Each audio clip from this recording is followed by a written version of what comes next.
Hello दोस्तों, आपका इस यूट्यूब चैनल पे स्वागत है। नमस्कार। आप मेरे चैनल को प्लीज़ लाइक सब्सक्राइब करना ना भूलें और ज़्यादा से ज़्यादा लोग को शेयर करिए ताकि मेरी बातें सब तक पहुंच सके। और दोस्तों, मैंने बहुत सारे वीडियो बनाए हैं जो बहुत लोगों ने पसंद किए हैं और मेरे सब्सक्राइबर अभी बहुत कम है, तो प्लीज़ आप लोग मेरे चैनल को सब्सक्राइब करना ना भूलें। दोस्तों, जब श्रृंगार की बात आई विधवाओं को लेकर, तो हमें भी पता है कि बहुत सारे लोग हैं जो इस पे टिप्पणियाँ करना चाहेंगे।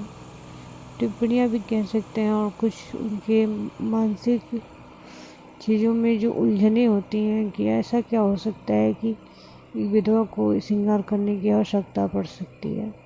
आवश्यकता है, और सबको किसी न किसी चीज़ की कमी तो लगी ही रहती है। अगर इस समाज में हम किसी को ये बोले कि नहीं वो संपूर्ण तरीके से है, तो शायद बहुत कम ही लोग होंगे जो संपूर्ण कहना सही हो सकता है। और यहाँ तो रही बात विधवा की, जिसे शादी के सारे नियम निभाने के बाद और सुहाग धारण करने के बाद जब उसके साथ कुछ अनुचित हो जाता है, तो उसे विधवा का जो पोशाक है, जो समाज द्वारा थोपा जा रहा है, और पहले से बदलाव भी है, पर उतना नहीं कह सकते हैं कि हम उतना बदलाव देख सकते हैं। तो थोड़ा इस बात को लेके मेरे भी दिमाग में कुछ बातें चल रही थी, तो सोचा आप लोग से शेयर करते चले। और एक लोगों ने सवाल पूछा कि और जब आत्मा भगवान की देन है, जब वो विलुप्त हो जाती है, तो श्रृंगार का इससे क्या प्रयोजन हो सकता है। पर प्रयोजन क्या है, और विधवा श्रृंगार कर रही है, इससे बड़ा और उनके लिए ये पाप है। पर समझ में ये नहीं आता है कि नॉर्मल जब लड़की बिना शादीशुदा रहती है, तो उसे हम ऐसा कुछ नहीं कहते कि नहीं विधवा ही है। ऐसा कुछ तो लांछन या ऐसा कुछ जो समाज के नियम उसमें नहीं थोपा जाता। सुहागन स्त्री ही जब उसके पति की जब मृत्यु होती है, तो सुहाग त्यागने पर उससे विधवा कहा जाता है। तो विधवा तो कहने के लिए हम, अगर वो संपूर्ण रूप से तैयार रहेगी, तब भी एक तरीके से लोग सामने ना सही पीठ पीछे तो बोल ही देंगे। पर रही बात यहाँ की, जब उसका श्रृंगार उतारा जा रहा है, तो उस सुहागन का ही उन्हें उतारा जा रहा है जो सुहाग पूर्ण थी। और जाने के बाद उसके साथ जुड़े हुए इंसान के जाने के बाद भी वो उसी के नाम से पूरी ज़िंदगी सही जाएगी। शादी कर लेती है तो उससे कोई बुरी बात नहीं है, पर जो नहीं कर पाती हैं उनके लिए तो ये क्वेश्चन मार्क लग जाता है कि नहीं, उन्हें ऐसे ही पूरी जीवन बितानी पड़े। क्यों? क्योंकि वो उस पति के चले जाने, जिन्होंने 7 जन्मों का वादा किया, वो साथ छोड़ के चले गए। हाँ, और रही बात जब पुरुष और महिला की बात, तो हम बराबरी में लेते हैं।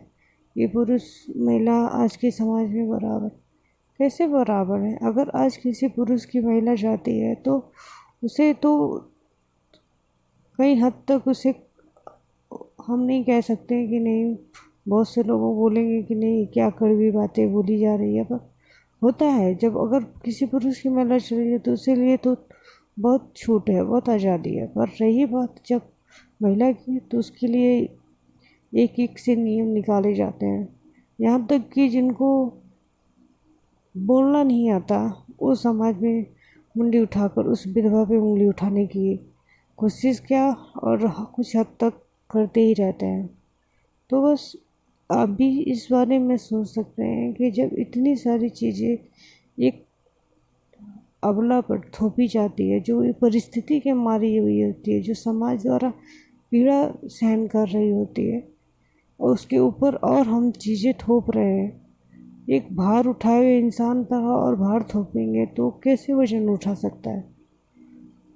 बहुत सारी पहले तो हम सती प्रथा, मुंडन और सफ़ेद वस्त्र कैसे कैसे नियम नहीं लागू किए, पर जब से उनको बचा लिए तो इसलिए बचा लिए हैं कि आज उन्हें इतने बड़े नियमों के साथ झेला जाए। उन्हें पूजा पाठ शुभ काम में अगर जाए तो उन्हें पैर पीछे घिसकाना पड़े, ताकि उन्हें ये महसूस कराया जाए कि नहीं, ये जो है ये औरत है जो हमारी तरह ही हाथ पैर और शरीर बनावट जो बनी है वो हमारे लिए अशुभ हो गई है।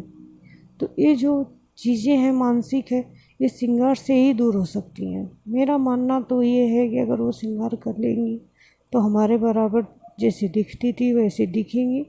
तो जहाँ हद तक आज की मानसिकता है कि उनके आने से या उनके होने से कुछ भी अशुभ नहीं है। अगर हम किसी भी चीज़ को पूरी तरह से तैयार करते हैं, संपूर्ण रूप से तैयार करते हैं, उसमें से एक आध चीज़ें छूट जाती हैं तो उतना फ़र्क नहीं पड़ता, क्योंकि कुछ हद तक संपूर्ण है। पर अगर उसी संपूर्ण में अगर सब कुछ हटा दिया जाए और कुछ थोड़ा सा छोड़ दिया जाए तो संपूर्ण तो नहीं कहलाती। उसी प्रकार अगर एक औरत श्रृंगार करके अगर विधवा श्रृंगार कर लेती है और माता तुलसी की माला अगर धारण कर लेगी तो वो भी हमारे तरह ही संपूर्ण कहलाएगी। इसलिए मैंने अपने चैनल का नाम अखंड सौभाग्यवती भाव रखा है, ताकि जिन्हें इस आशीर्वाद की, जिन्हें इन चीज़ों की सबसे ज़्यादा ज़रूरत है, मेरा मानना यही है कि विधवा स्त्री को श्रृंगार अवश्य करना चाहिए। और मेरी वीडियो आप लोग को कैसी लगती हैं, क्या आप विचार रखते हैं, तो प्लीज़ शेयर और कमेंट करना ना भूलें। तो मिलते हैं फिर अगले वीडियो में। जय श्री कृष्ण।